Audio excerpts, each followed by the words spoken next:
प्रभु को, उस ज्ञान को जो तत्व ज्ञान है, भगवान का प्रत्यक्ष दर्शन, उसको प्राप्त कर सकता है। श्रद्धा नहीं तो आपके लिए कुछ भी नहीं। भगवान के प्रति विरह नहीं, समर्पण नहीं, वैराग्य नहीं तो आपके लिए कोई व्यवस्था नहीं है। श्रद्धा होनी चाहिए, भगवान के प्रति समर्पण होना चाहिए। भगवान शिव ने अपना निर्णय दिया कि हरि व्यापक सर्वत्र समाना, प्रेम से प्रकट हो ही मैं जाना। भगवान सर्वत्र विद्यमान है, किंतु उनको प्राप्त करने का वो प्रकट कैसे होते हैं, उनको प्रकट करने की प्रक्रिया का नाम है प्रेम। आपके हृदय में प्रेम हो, समर्पण हो, प्रभु के प्रति भाव हो, श्रद्धा हो, वो भगवान प्रकट आपके हृदय में प्रकट हो जाएंगे। आपको अनुभव प्रदान करने लगेंगे, आपका मार्गदर्शन करने लगेंगे, आपको बताएंगे कि बेटा इस मार्ग से चलना है, वहाँ देखो खतरा है, रुक जाओ, फिर उसके बाद ऐसे करो, ये करो, वो न करो। सब भगवान अनुभव के द्वारा वो प्रसारित करने लगते हैं। इसलिए पहले भगवान के प्रति पूर्ण समर्पित होकर भगवान के नाम का जाप आरंभ करें। धीरे धीरे जब स्थिति आपकी नाम के जाप में, जब आपका मन रुकता जाएगा, चिंतन में आपकी सूरत टिकती चली जाएगी, तो धीरे धीरे आपके अंदर ईश्वरीय विभूतियां वो अवतरित होने लगेंगी। भगवान में जो कुछ है, आप में जितनी क्षमता होगी, भगवान वो आपको देते चलेंगे उतना। भगवान आपका मार्गदर्शन करेंगे।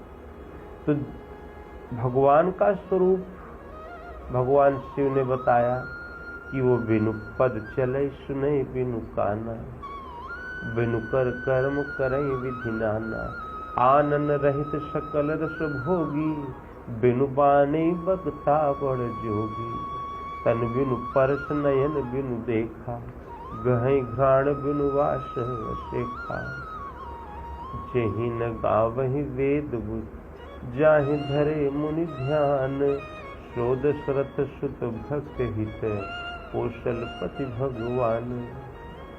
वो भगवान पैर नहीं है लेकिन सर्वत्र विद्यमान है। यहाँ भी है, सर्वत्र विद्यमान। प्रहलाद से उसके पिता ने पूछा कि इस खंभे में भी है तुम्हारा भगवान? प्रहलाद ने कहा हाँ। बोले ले तो फिर तेरे भगवान को भी हम बताते। मार दिया गदा, खंभा टूट गया, भगवान उसमें से प्रकट हुए और हिरण्यकश्यप को चीर दिया, भक्त की रक्षा कर दी। भगवान भक्तों की सुरक्षा के लिए वो कवच की तरह, गार्ड की तरह साथ लगे रहते, किंतु भजन जागृति के पश्चात भगवान का अनुभव जब प्राप्त होने लगे, उसके बाद तो भगवान सर्वत्र है। बिना पैर नहीं है लेकिन चलते रहते हैं वो।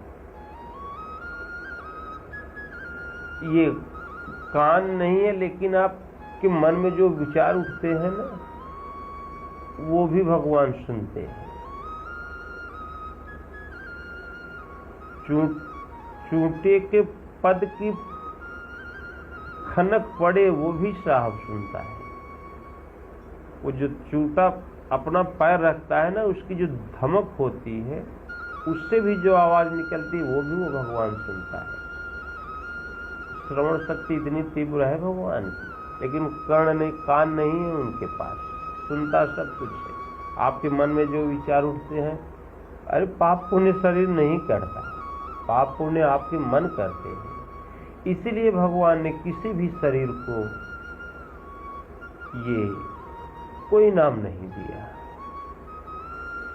भगवान ने इसको केवल बस शरीर के लिए इतना कहा, अर्जुन द्वाविमो पुरुषो लोके क्षरश्चाक्षर एव च। अर्जुन, इस संसार में दो ही प्रकार के पुरुष हैं, एक क्षरणशील और दूसरे अक्षर, जो भगवान का भजन करने वाले हैं। और उनके अंदर जो वृत्तियां होती हैं वो दो, एक देव एक असुर। प्रहलाद भक्त, उसका पिता राक्षस।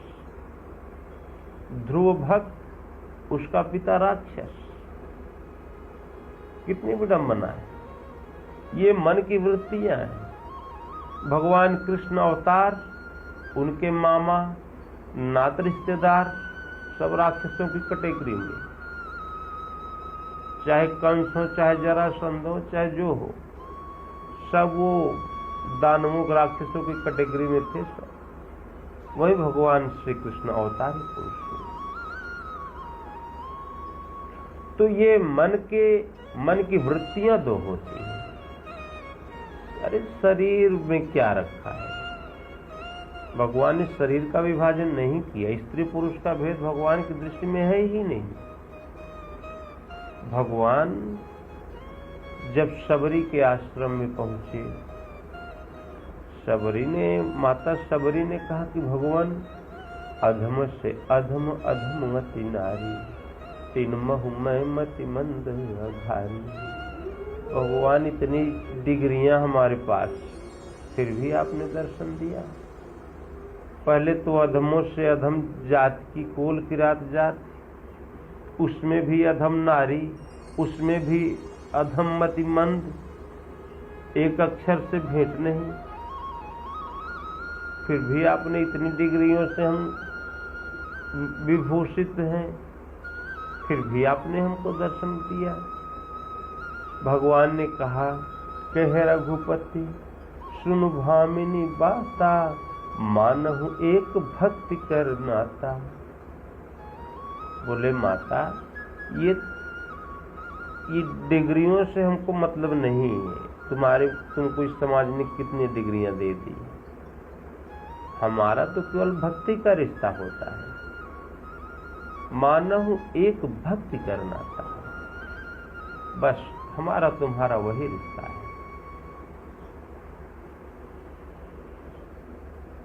तो इसलिए भगवान से केवल भक्ति का ही नाता होता है।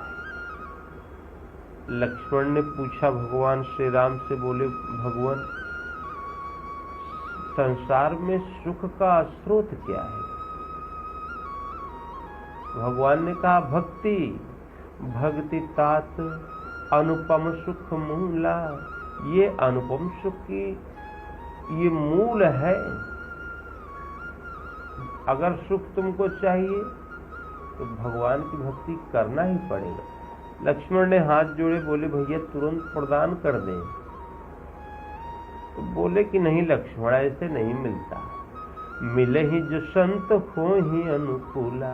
पहले कोई संत हो, वो तुम्हारी सेवा से, तुम्हारे भाव से, तुम्हारे समर्पण से वो प्रसन्न हो, तुम्हारे अनुकूल हो। केवल मिलना ही पर्याप्त नहीं है, वो तुम्हारे अनुकूल हो, तभी वो भक्ति तुम्हें प्राप्त हो सकती है, अन्यथा नहीं। भगवान श्री कृष्ण ने कहा कि अर्जुन, तद्विधि प्रणिपातेन परिप्रश्नेन सेवया उपदेक्षन्ति ते ज्ञानम ज्ञानिनस्तत्वदर्शिनः। अर्जुन, किसी तत्वदर्शी महापुरुष की शरण में जाओ, निष्कपट भाव से उनकी सेवा करो, उनसे प्रश्न करो और उनसे उस ज्ञान को प्राप्त करो। और भैया कोई उपाय है नहीं। तो इसलिए आपको जो पर लोक यहाँ सुख चाहूं, सुनि मम बचन हृदय दृढ़ गहूं। सुलभ सुखद मार्गु यह भाई, भक्ति मोरी पुराण श्रुति गाई। आपको जो भी आवश्यकता है, भगवान कहते हैं, त्रय विद्या माम सोम पाह पूत पापा, यज्ञ स्वर्ग गतिम प्रार्थयन्ते, ते पुण्य मा साध्य सुरेंद्र लोकम, अश्नन्ति दिव्यान दिव्य देव भोगा। लोग मुझे भजकर स्वर्ग तक की कामना करते हैं, उनके पुण्य के फल स्वरूप उन्हें विशाल स्वर्गलोक में देता हूं, उसका भोग करते हैं। किंतु क्षीणे पुण्य मृत्यु लोकम विशंति, जहां पुण्य क्षीण हुआ वे पुनः मृत्युलोक में आ जाते हैं। भगवान कहते हैं जो भी चाहिए लोक लाभ परलोक निवाह, लोक में लाभ परलोक में निर्वाह, ये भैया हमारे क्षेत्र की वस्तु है। ये दोनों चाहिए तो हमारे पास आना पड़ेगा आपको। जो भी आपको आवश्यकता है, जो परलोक यहाँ सुख चहु, सुन मम वचन हृदय दृढ़ गहु, सुलभ सुखद मार्ग यह भाई, भक्ति मोरी पुराण श्रुति गाई। भगवान राम की चारों तरफ पूरी सभा भरी हुई थी। इधर भी भाई लोग खड़े थे, इधर माता सीता खड़ी थी, इधर मित्रगण सेवक खड़े थे। भगवान ने किसी का नाम नहीं लिया। बोले भैया जो भी आवश्यकता हो हमारा भजन करो, हमारे नाम का जाप करो, सब मिल जाएगा। तो इसलिए भगवान शिव ने अपना जब निर्णय दिया तो शोकुल धन्य मां सुनु, जगत पूज्य सुपुनीत, श्री रघुवीर परायण, जहि नर उपज विनीत। हे पार्वती, वो सारा कुल कृतार्थ है। सो कुल धन्य उमा सुन, वो पूरा कुल भाग्यवान है, जगत में पूजनीय है। कौन?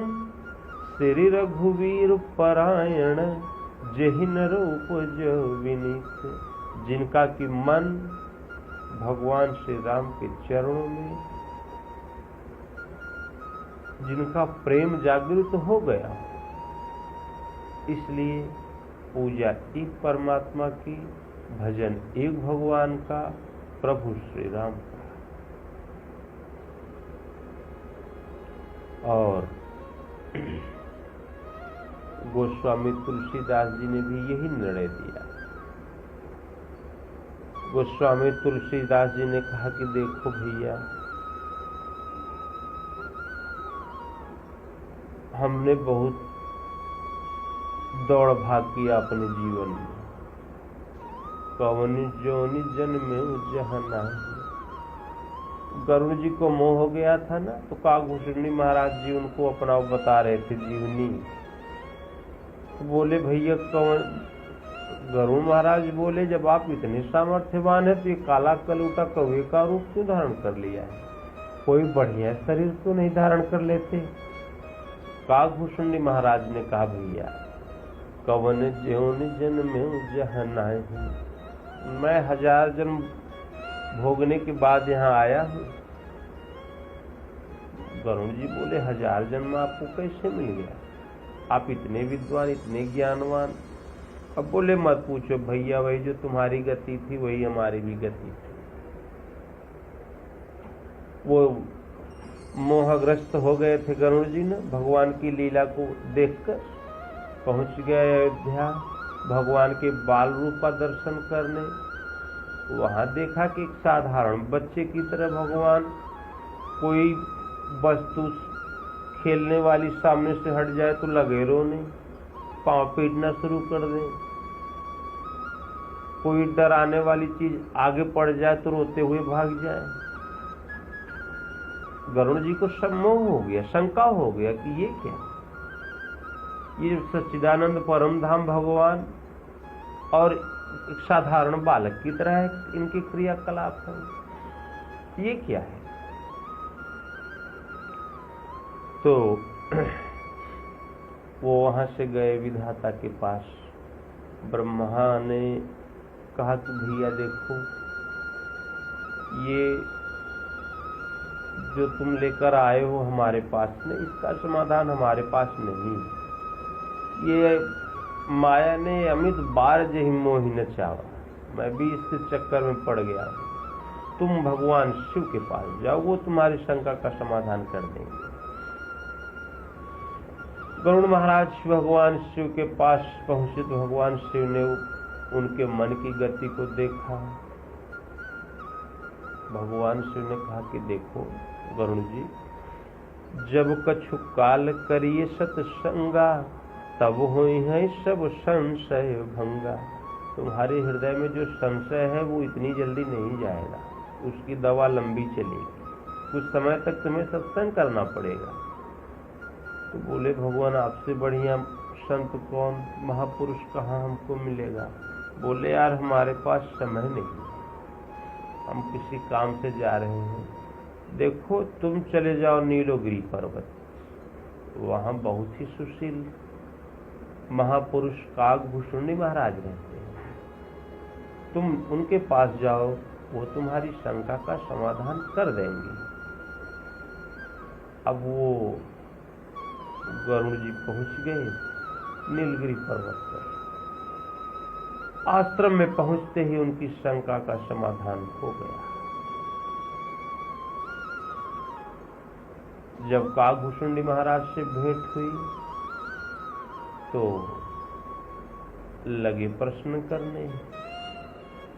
फिर काकभूषुंडी महाराज ने कुछ समय तक उनको सत्संग बताया, राम कथा सुनाई, तब जाकर उनका संदेह भ्रम समाप्त हुआ। तो गरुड़ महाराज बोले भगवान जब आप इतने सामर्थ्यवान हैं तो ये रूप क्यों धारण कर लिया, कोई बढ़िया स्वरूप धारण कर लेते। काकभूषुंडी महाराज ने कहा कि भैया कवन जोनि जन में जहाँ नाही, मैं खगेश भ्रमि भ्रमि जग माही, देखूं सब करि कर्म गोसाई, सुखिन भयहूं अबहीं की नाई।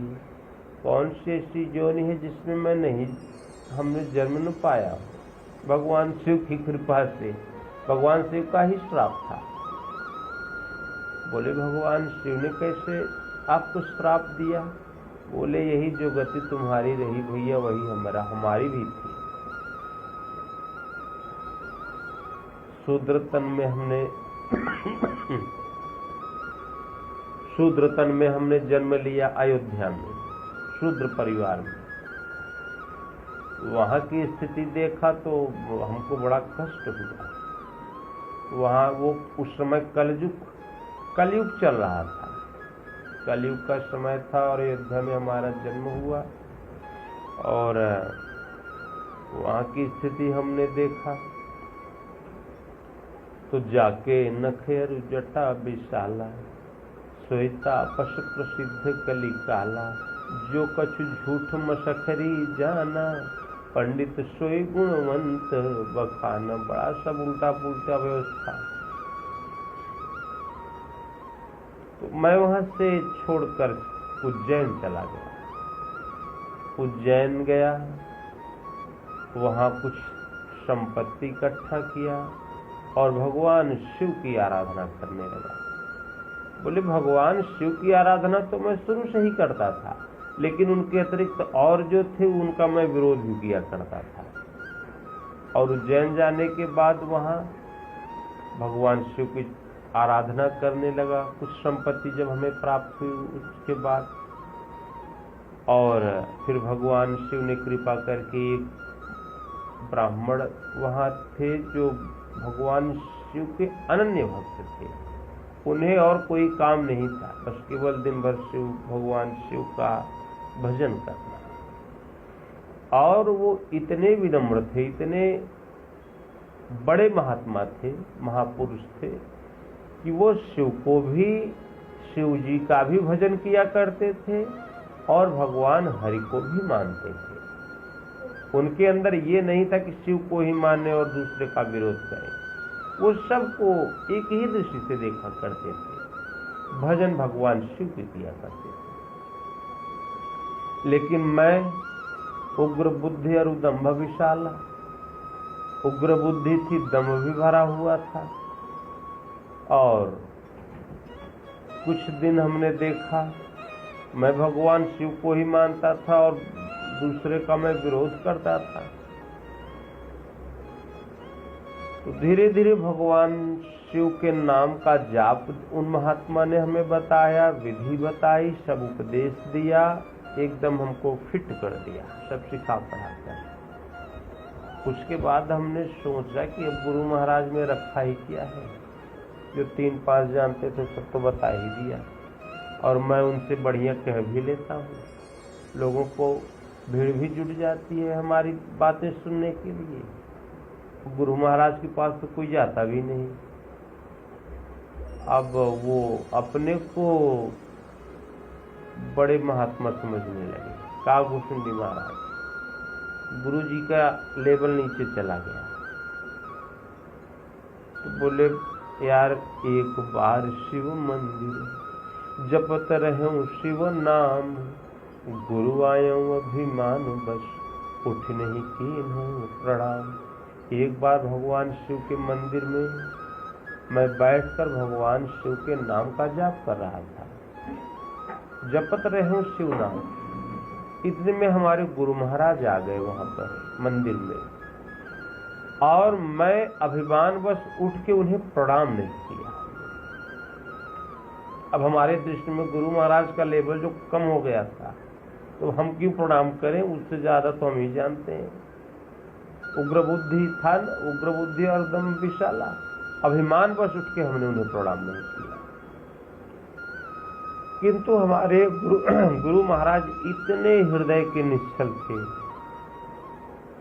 कि सो दयालु नहीं कहे कछु, और न रोष लवलेश, अत्यघ गुरु अपमानता, सही नहीं सकूं महेश। उन्होंने कुछ हमें कहा ही नहीं। उनके हृदय में हमारे प्रति कोई दुर्भावना भी नहीं आई।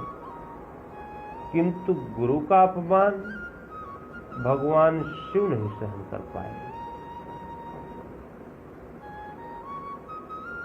भगवान शिव जिनकी मैं आराधना कर रहा था, वही भगवान शिव हमसे रुष्ट हो गए, लगे श्राप देने। गुरु का अपमान, जा अजगर की तरफ बैठा रहा तो तुम्हारे गुरु महाराज आए, उठकर प्रणाम नहीं किया, जाओ अजगर हो जाओ और 1000 जन्म भोग। लगे भगवान शिव उनको सब श्राप देने। अब कागभूषुंडी महाराज लगे डुक डुक कांपने, सब बुद्धि फेल, भक्ति फेल। इतने में उनके गुरु महाराज ने बीच बचाव किया, तो हाहाकार कीन्ह गुरु, दारुण सुन शिव शाप, कंपित मोहि विलोकयति, रूप जा परिताप। हमारे गुरु महाराज ने कहा, भगवान ये तो, इसकी तो कोई गलती ही नहीं, इसकी कोई गलती नहीं थी। ये तो बेचारा जीव जड़ है, ये तो मायावश बस ये बैठा हुआ था, इसकी तो कोई गलती ही नहीं। तब माया बस जीव जड़, संपत्ति फिर ही भूलान, कहीं पर क्रोध न करिए प्रभु, दीन बंधु भगवान। हे प्रभु, इस पर क्रोध न करे, ये हमारा शिष्य है, इसको तो केवल ये इसकी माया ने, आपकी माया ने इसको बैठा रखा था, इसका तो कोई दोष ही नहीं। ये तो जीव है, जड़ है बेचारा, इसकी कोई गलती नहीं। तो भगवान शिव उन ब्राह्मण देवता का, उन पंडित जी का, महात्मा जो संत थे, वो प्रसन्न हो गए उनकी प्रार्थना सुनकर।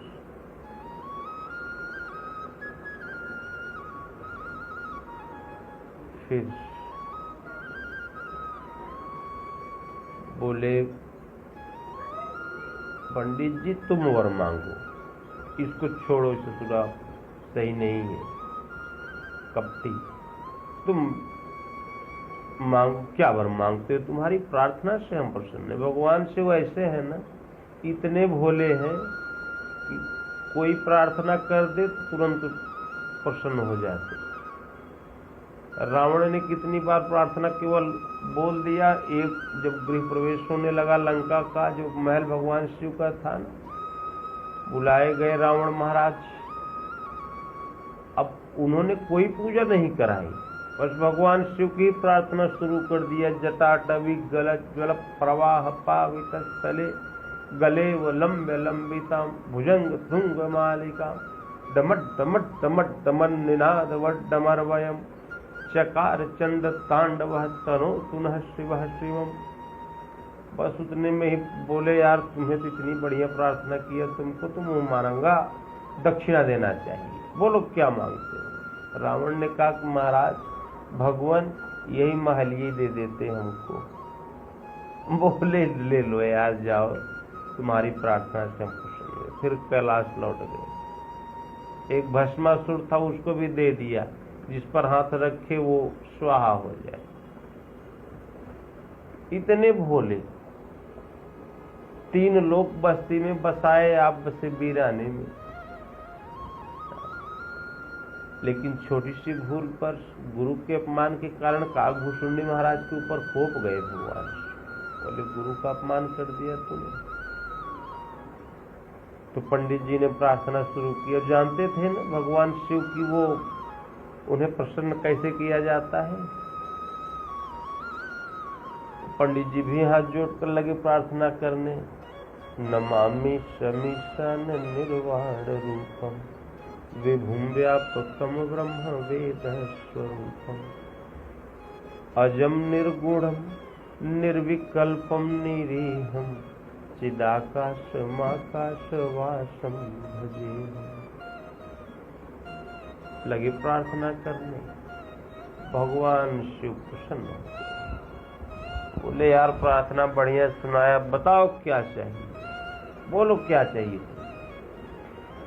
बोले भगवान अगर आप प्रसन्न ही हैं तो फिर पहले तो इसका जो ये सब दिया है आपने, जो सब इसको दे डाला है, पहले उसको आप समाप्त करें। इस बेचारे को, हमारे चिलवा को बचा लो, फिर हमको कुछ दो दें आप।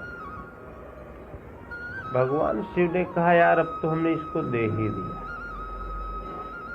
ये 1000 जन्म तो पाएगा, लेकिन अब तुम सोर्स लगा रहे हो इसके लिए, तो फिर जाओ एक आशीर्वाद इसको हम और देते हैं कि जन्मत मरत दुसह दुख होई, तो तेहि स्वल्पव नहीं व्यापहि सोई। जो जन्म लेते और मरते जो असह्य कष्ट होता है वो इसको नहीं होगा, और जो राम की भक्ति आपने इसको प्रदान किया वो किसी जन्म में नहीं ये भूलेगा, वो इसको याद स्मरण इसका रहेगा। जो आपने भगवान की भक्ति दी है, ये किसी भी योनि में वो भक्ति ये भूलेगा नहीं, वो सदैव इसके साथ रहेगी, इसके स्मरण में वो विद्यमान रहेगी। तो फिर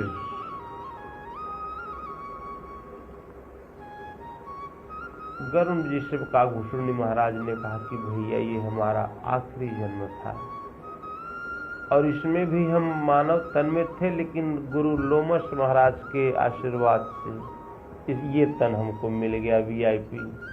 यहाँ से उठो तो अपना अवध पहुँच जाओ, वहाँ से उड़ो अपना नीलगिरी चले आओ, न काटा खूटी न एक्सीडेंट, कोई चिंता नहीं। ये हमारा बढ़िया व्यवस्था कर दिया हमारे गुरुदेव लोमस महाराज ने। तो ये माया सबको इसने ठगा। विश्वामित्र को 3 बार पटका, श्रृंगी ऋषि को भी पटक दिया, और इसलिए अगर आपको बचना है तो एक भगवान की शरण में अपने को समर्पित कर दो, लग जाओ भगवान के नाम में। जागत सोवत शरण तुम्हारी, तुम्हि छाड़ी गति दूसर नाही, राम बसु तिनके उर्माई। भगवान कहते हैं कि मैं उनके हृदय में बसा करता हूँ, इसलिए खूब नाम के जाप करो, जितना हो सके खूब ओम ओम जपो, राम राम जपो। बहुत कथा सुनने से तो कुछ होता नहीं।